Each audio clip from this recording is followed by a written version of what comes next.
Terve!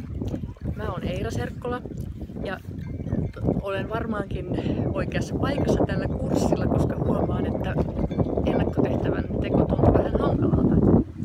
Mä oon 50 printtitoimittaja, en ole koskaan ollut sähköisissä välineissä töissä, enkä ole tarvinnut myöskään videota töissäni. Nythän mä työskentelen Kirkko- ja kaupungissa, on ollut pitkään tässä lehdessä töissä ja hommani tällä hetkellä on tuottaa kaupunki- ja ympäristösivuja ja isoja henkilöhaastatteluja ja teen monenlaista muutakin. Ja kun mä mietin, että missä kaikkialla mä oon ollut töissä tässä vuosien mittaan, niin huomaan, että melkein kaikkien työpaikkojen nimet alkaa K:lla.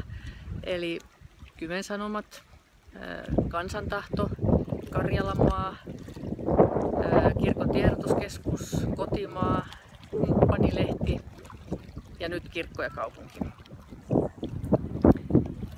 Joo, tältä kurssilta mä odotan paljon, koska töissä ollaan nyt uuden edessä.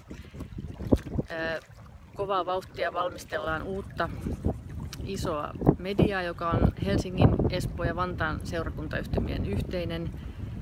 Ja tehtävät muuttuu.